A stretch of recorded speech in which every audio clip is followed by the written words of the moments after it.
Good morning. Good morning.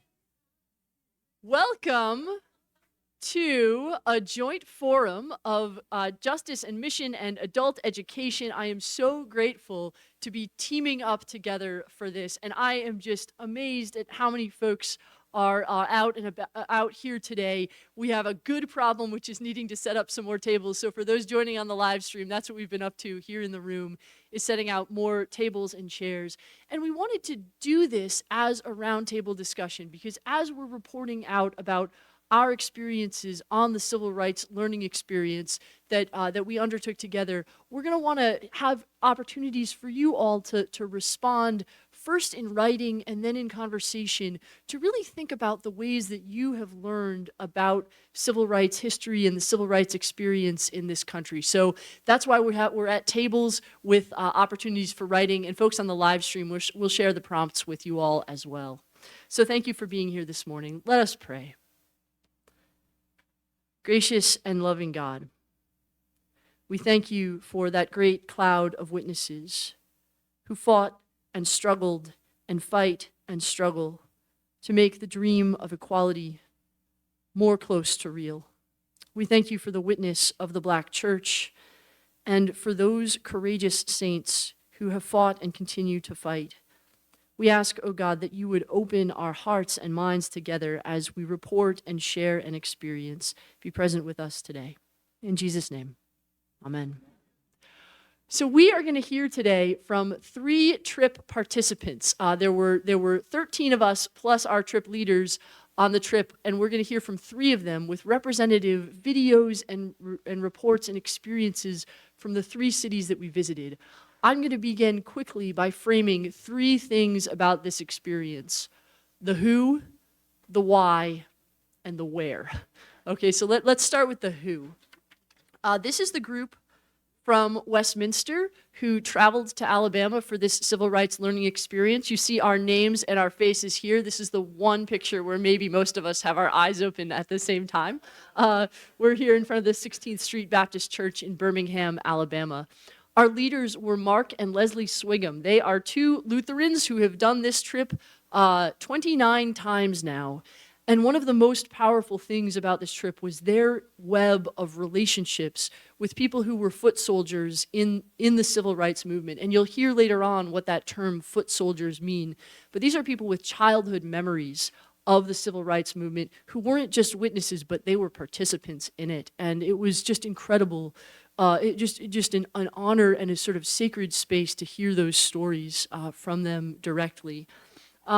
We selected this group because of their leadership roles in various ministry areas here at Westminster. We were hoping that our experiences would help to really inform us church-wide. And so that's how this particular group got selected. But there are many, many people who are leaders in this congregation who also could have been wonderful participants. We had a fantastic group. And then the why. What were we doing? What were we up to? What was this trip all about? So this was our mission statement. Our role was really to learn about the Black church. So much of the civil rights movement took place within the Black church. It formed the leadership, the organization, the social connections, and more than that, just the spiritual underpinnings of the movement. So we visited pastors, theologians, lay people. We ate meals in churches. We worshiped in churches.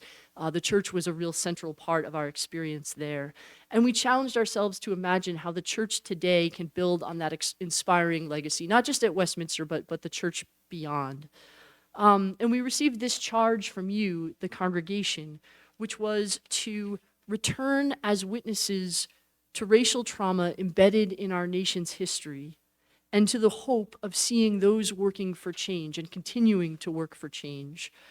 We were to study who we are as a nation and who we might become in faithful service to the justice of Jesus Christ. That was the charge that you gave us.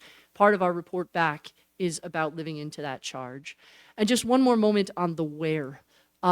We flew into Atlanta and then traveled to Birmingham and then Selma and then Montgomery. And for me, the geography of this trip was just fascinating. So what's that? Oh, sorry, we went to Montgomery and then Selma and then Birmingham. Yes, Montgomery and then Selma, then Birmingham. Thank you, Gretchen. I was there. Yeah, I'm just looking at the map in height order. So we started in Montgomery, then went to Selma, and then went to Birmingham. You'll hear a representative from one of each of those cities. And getting a sense of the place as well as the people was for me one of the most transformative things. You can see on this map a little bit more of the topography. So Montgomery is the capital. That was important. It's a small city, but there's action happening in the state legislature. It's small enough that the clergy know each other and have clergy networks, but big enough that there's a real robust community there. And Dr. King in 1955 steps into a position of leadership for a movement that really has been at work for a long time in the wider community. Downriver is Selma. The Alabama River was a sort of central feature of this, both in the history of enslavement in this country and then the history of the civil rights movement, that march from Selma to Montgomery, that famous march for voting rights. And then that took place in 1965. And then if you look north, Birmingham is in the mountains there, not a traditionally agricultural area. It was formed in 1871 when two railway lines intersected and became an industrial boom town with a lot of problematic racial, functionally enslavement that happened in the service of putting that industrial boom town together, but then also a very robust black business community that grew up there and informed some of the civil rights movement there. So just keeping in mind the geography of the place was really interesting, and seeing the texture and how place kind of determined how the movement was shaped everywhere that we went. But before we get into our actual, so that's for me, that was some of what opened my eyes and changed the way that I saw and understood both the history of enslavement and the civil rights movement. We want to hear from you about what you have learned, what your memories of learning about the civil rights movement are. So we're going to do a 3-minute exercise in free writing. We're going to you see at your tables you have paper and pens. And this is your prompt. What do you remember learning about the civil rights movement? If you haven't done free writing before, the invitation is to write continuously for 3 minutes. So just write whatever is coming to mind. If you run out of things to say, you can write about running out of things to say. But what do you remember learning about the civil rights movement? I'm going to set a timer now, and we'll get started, okay?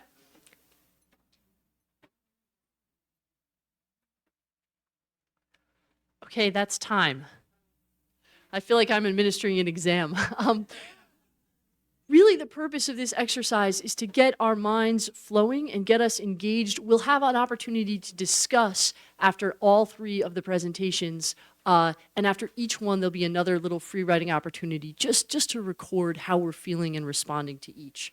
So now we're going to turn our attention to Montgomery, and before Gretchen Musicant comes up to share her reflections, we're going to start with a video from the Equal Justice Initiative.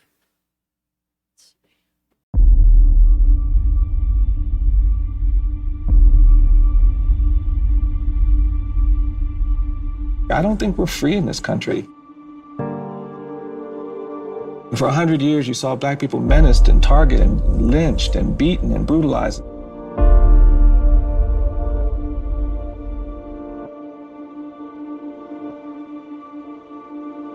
This history is deep and it's toxic. That idea of racial hierarchy and white supremacy, it persisted. I think we're burdened by this history. You are obligated to do something to address that, or you become part of the problem.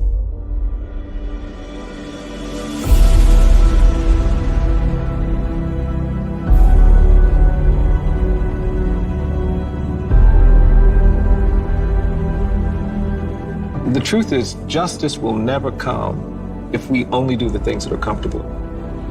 More people have to be willing to do that uncomfortable, inconvenient thing that justice requires for things to get better.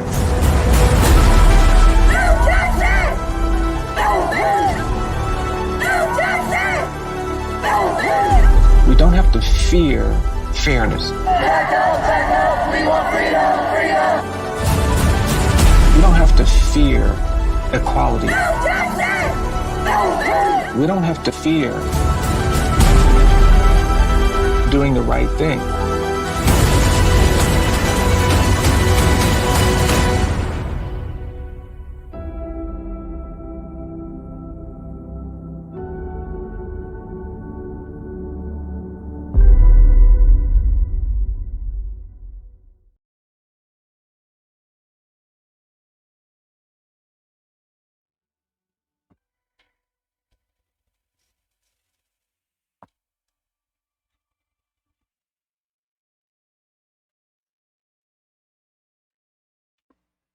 So my task is to talk a little bit about our time in Montgomery.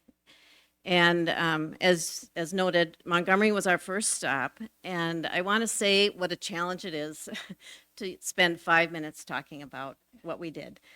So I just want to let you know that this is a sampling. And I'm also going to try and stay in my head and not in my heart. But the goal of the trip was to be in our hearts. Because if I'm in my heart, I won't be able to speak. So the first place we went, essentially, was the courthouse square. Okay, great. Thank you. So I'm not behind a black box. So Courthouse Square is in the middle of Montgomery, and it's a very large open area with streets coming towards it. And it is the site of the slave auctions. And that is marked by a plaque, kind of over there. Juxtapositioned on this large open area is a beautiful, large civic fountain that is completely unrelated to that history.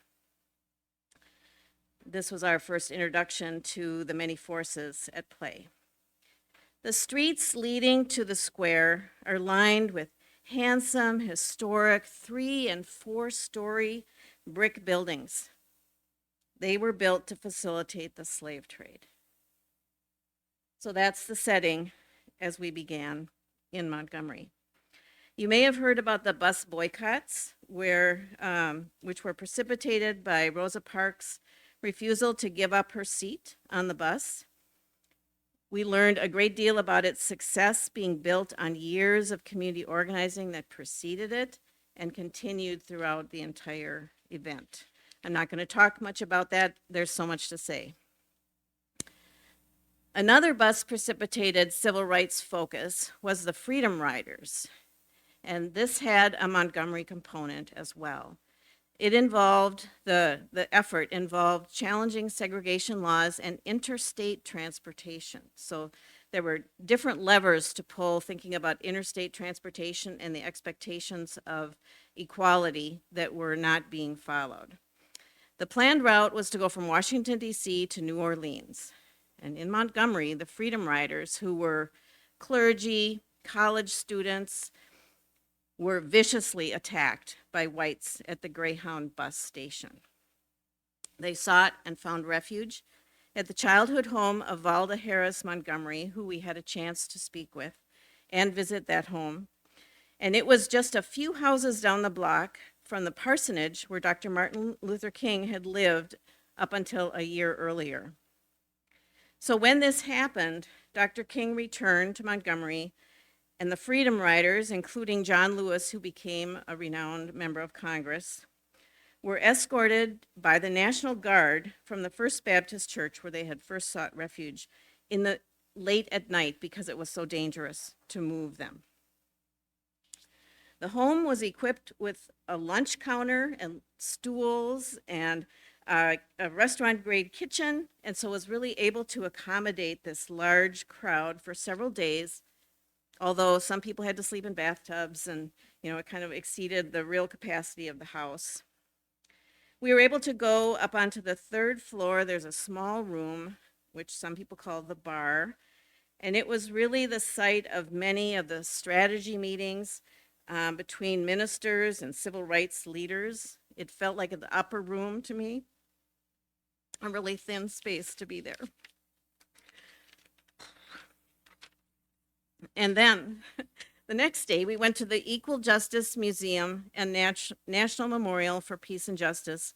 You just saw a clip of the thinking behind that museum. It should really be on everyone's bucket list if you haven't been there. The morning that we went, Mark Swigum, one of our leaders, told us that 2 million people had died during what is known as the Middle Passage from Africa to the Americas, and that their bodies lay at the bottom of the ocean. That fact was with me in my mind as we entered the museum and are greeted by a massive screen that's probably as wide as this room and much taller. Just the image of waves of ocean rolling towards you. And I couldn't help but think of all those people at the bottom of the ocean still.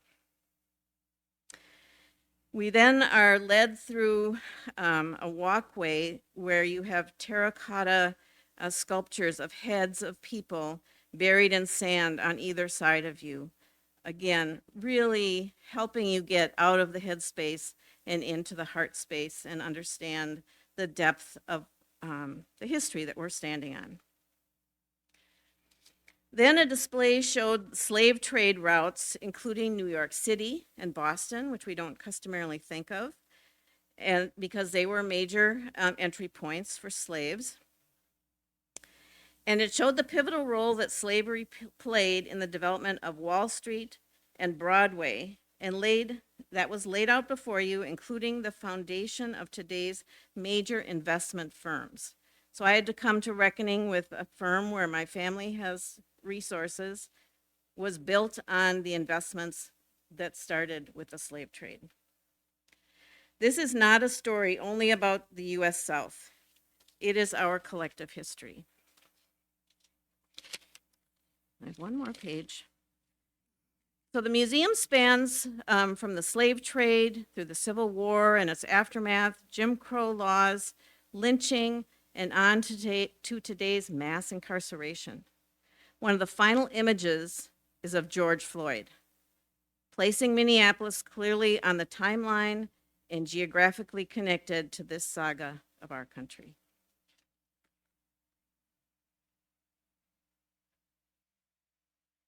Thank you, Gretchen, for sharing that recollection. We'll wait until the end to discuss, but for now we'll do a moment of free writing. So we'll take one more minute and just write down what is going on in your mind and your heart as you're responding to Gretchen's presentation. So just take 1 minute for that.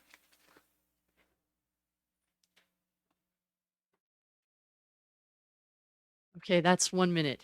Thank you. I know. So we are now going to move to Selma. We'll hear a video from one of the people that we met in Selma, and then we'll hear reflections from Jimmy Hoke.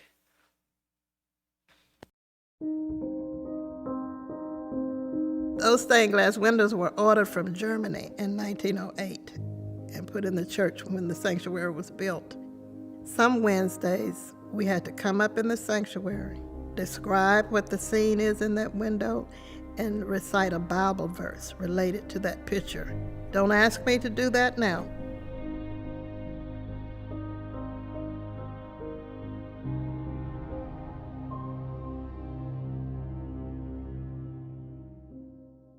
The church actually got its start in 1866 when African Americans who were worshiping at the Methodist Church in downtown Selma were relegated to the balconies and could not worship on the main sanctuary floor. This church stood as a beacon for people to come where they could worship freely. And it wasn't just about worship, it was also about life. My mother allowed us to skip school, to come to the church, to march, and to participate in the student movement. In order to get to the church, we had to walk through throngs of white men on horseback with all kinds of weapons, and they would taunt us as we walked to the church. My family was always a part of the mass meetings. My grandmother would come to Brown Chapel and sit near the front because Dr. King came in a specific door right over here. And she would get up and reach out and touch him. And then when we got home, we would hear about how it felt to her to lay her hands on him. Bloody Sunday, we were here at the church. For Brown Chapel, it was a regular first Sunday.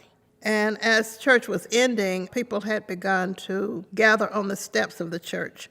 And we were sitting in the church and heard the screams, and we heard the horses' hooves. So we ran outside to see what was going on, and that's when we saw the carnage that had followed the people back to the church. People with gashes in their heads. Some of my classmates were in the streets trying to pull their clothing off because it was so full of tear gas. I remember seeing the horses ride up the steps of the church, which was terrible for me because this is a sacred place to me. I was baptized as an infant right there at that altar. One of my favorite memories was after Bloody Sunday, and Dr. King, he issued a call for help, and on Monday night, there was a mass meeting. These doors opened both sides of the church, and in came practically 2 by 2 clergy and seminary students from all over the world. They had come. They had come to help, and most of them did not look like me. It helped me understand and to know that people did care. Young people who come to tour the site, the first thing I say is always have your truth to speak, and don't be afraid to speak your truth. Don't let anybody speak your truth for you.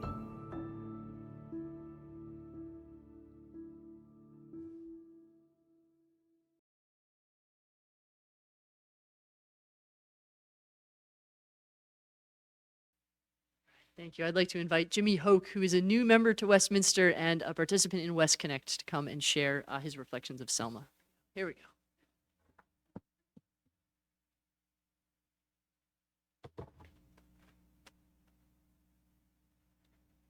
So you just heard from Joyce O'Neill, who was someone we met in Selma, and she told us the theme that I am going with in my reflection. She told us we needed to know our history. And so our time in Dallas County took us to the heart of the civil rights fight for voting rights. And as we just saw, Selma is most famous because of its prominence in this fight, the Selma to Montgomery March beginning in Brown Chapel, where we spoke with Joyce O'Neill.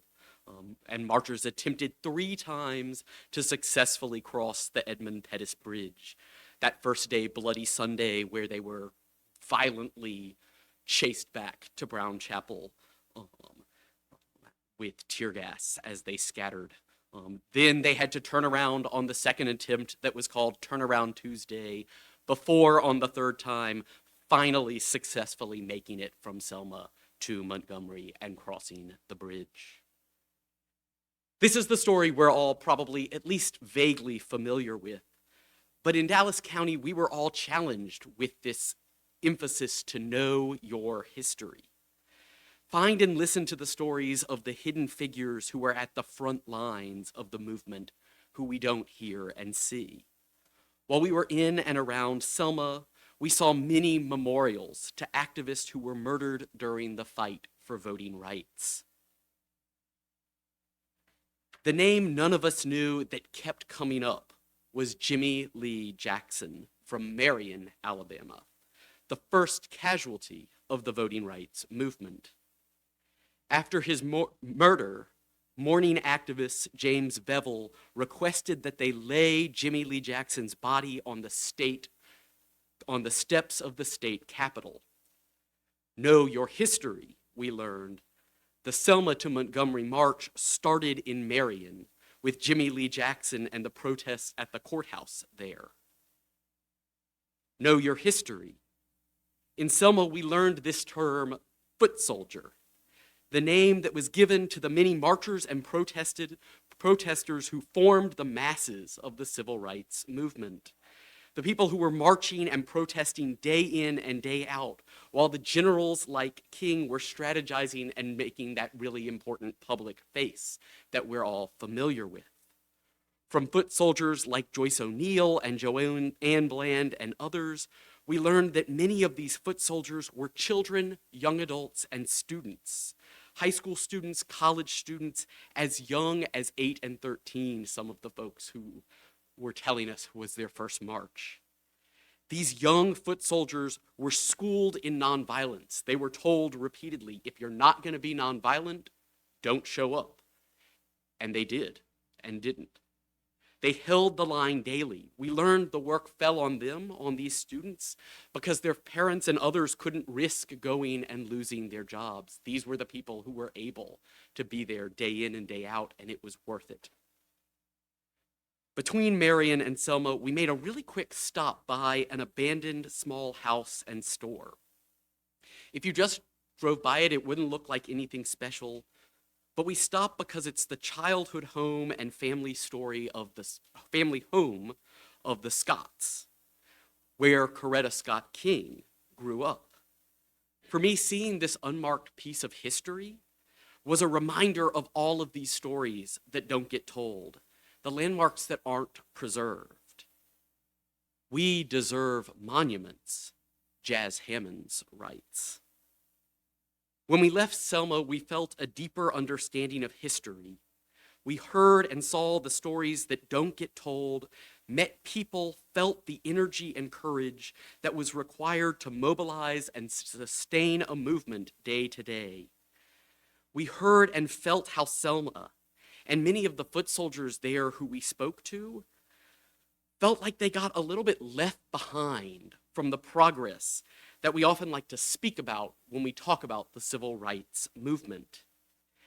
And this is a movement we learned that we have to continue to fight today as we continue to see racist limitations placed on voting rights.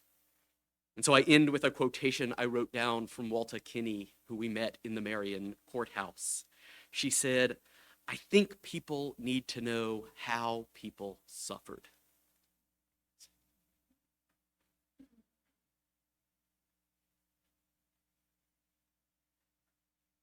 Thank you, Jimmy, for that reflection. We'll now take another minute of free writing. The same prompt. What is coming up for you? What are you thinking? What are you feeling? We'll take 1 minute.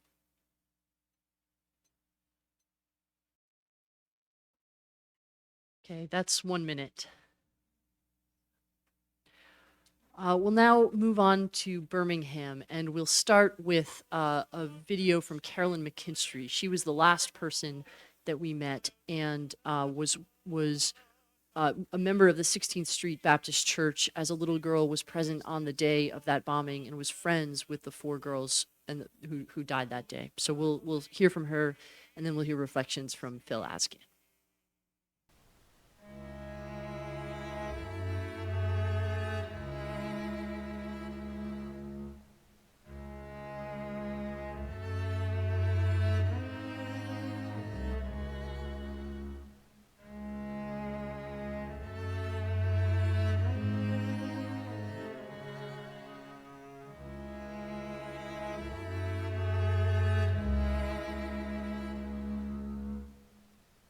It was Youth Day. We were excited because Cynthia Wesley and I had a club meeting that would have started at 3 o'clock, and the Birmingham World had allowed us to put an article in the paper. I think everyone was excited, was looking forward to the day. I arrived at Sunday school at 9:30, and I received the envelopes for offering and the Sunday school books, and it was my job to just pass this stuff out. But I reached the top of the stairs. The phone in that room was ringing, and when I answered the phone, the caller on the other end said 3 minutes. And I take 15 steps into the sanctuary, and that's where I was holding the stuff I had collected, and the bomb exploded.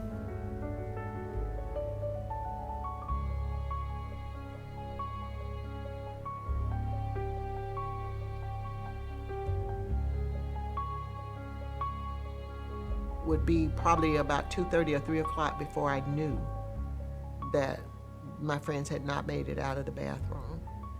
And I didn't know what to do with that. Monday morning, I was at school at 8 o'clock. There was no moment of silent prayer. There was no assembly. No one ever asked, "Are you okay?" Do you want to talk about what happened? Do you miss your friends? Are you afraid? It settled very well in my thoughts and my spirit that you could kill people in Birmingham and nothing happened. Black people didn't talk about it because they couldn't do anything about it. What were they going to say? We had the bombing of the church, and I think out of sympathy, we passed those 1964 laws. But when people ask me, did the city change? What I think happened at that point, we just sort of stood still for a little bit.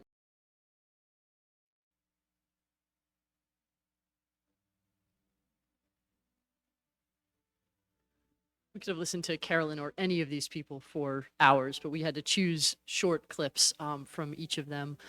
Phil, I'll invite you to come up now and share your reflections on Birmingham. Thank you.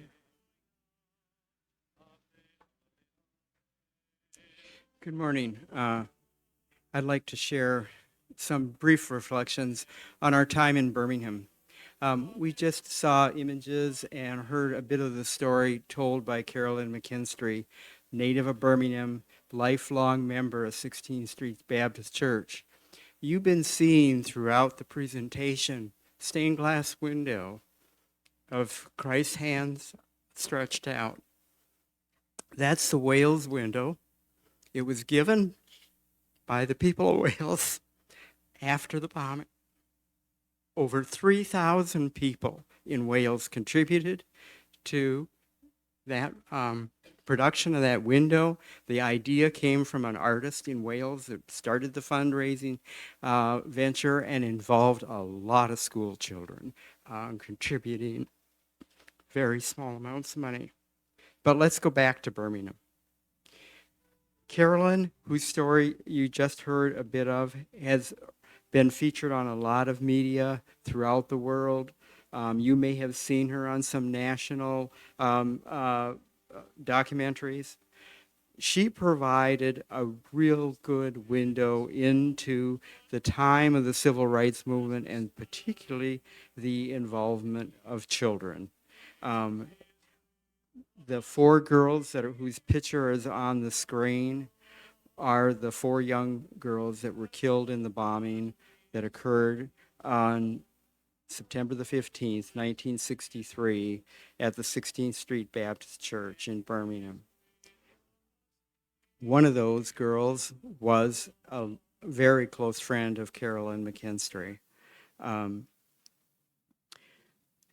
I'd like to share some of what came out of our discussion with Carolyn.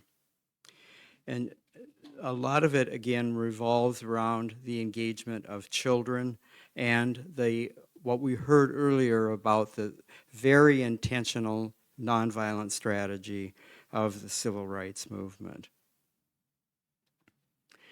Children were key through the children's marches throughout the civil rights movement.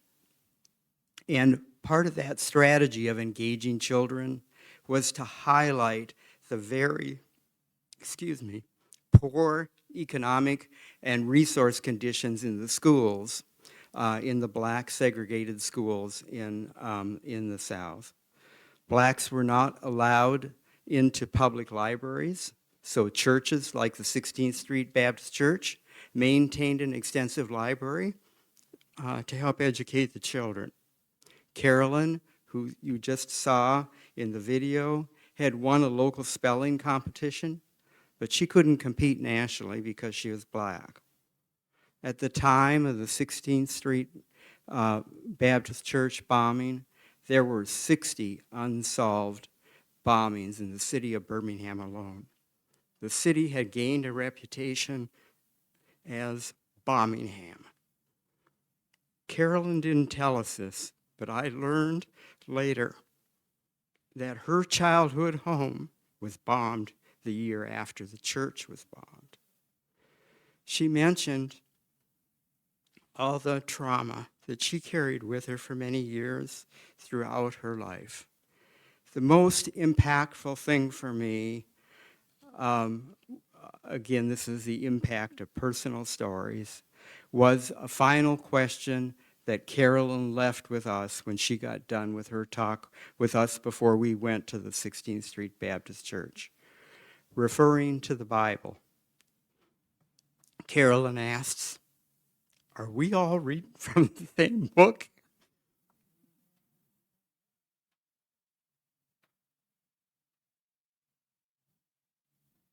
Thank you, Phil. That question stayed with me as well. Are we all reading from the same book? We'll have a minute for free writing, and then we'll move into table discussion. So 1 minute of free writing. What comes up for you? What are you thinking? What are you feeling?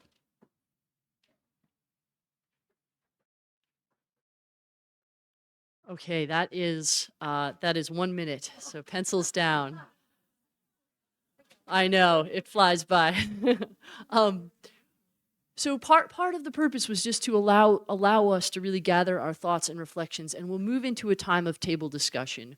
We're not going to report out afterwards. This is just for you with your group. We've tried to separate ourselves so that we would be one participant at each table, but unfortunately there's too many tables of you present. So we have some volunteer facilitators at the last minute who popped up. So thank you for that. These are the discussion questions that we'll be talking about. And we're going to give you 13 minutes and then 2 minutes of wrap up. So 13 minutes of discussion. What stood out? What came as a surprise? Where do you see the struggle for civil rights moving forward or backward today? And those two movements can be happening at the same time. And then what are you curious to learn more about? So please discuss amongst yourselves.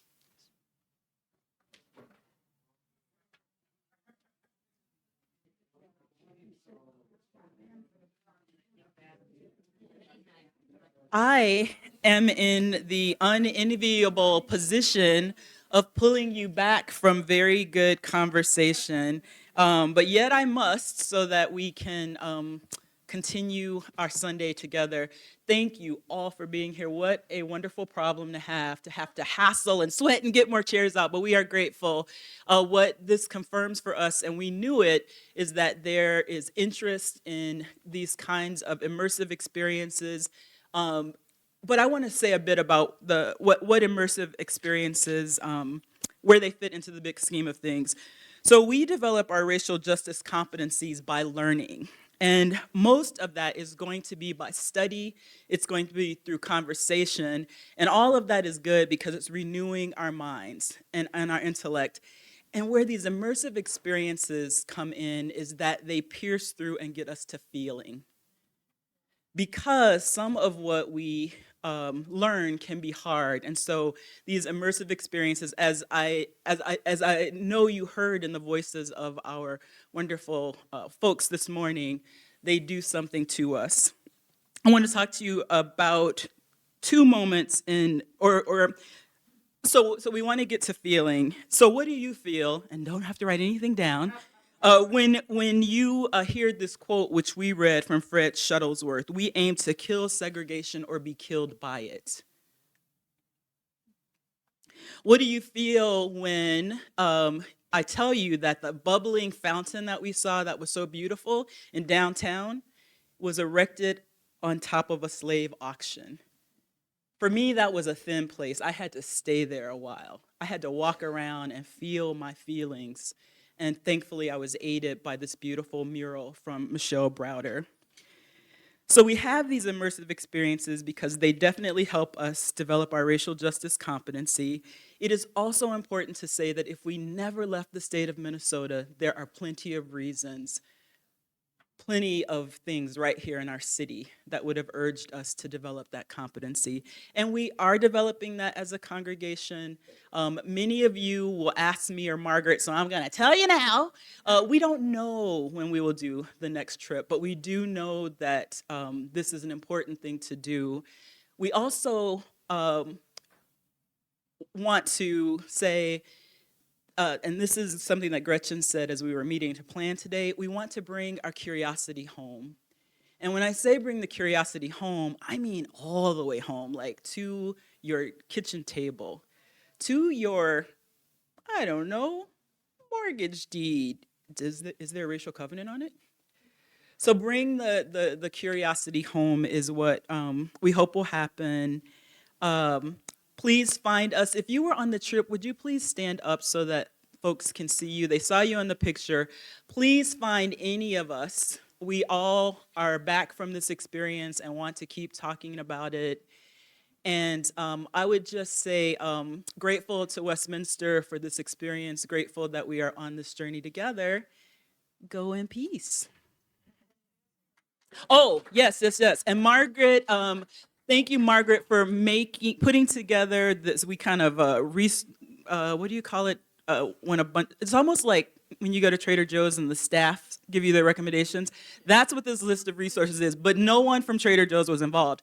And Margaret made extra copies of those, or we will have copies of those. They're on the reception desk. So if you want a copy, please stop at the reception desk. Thank you all.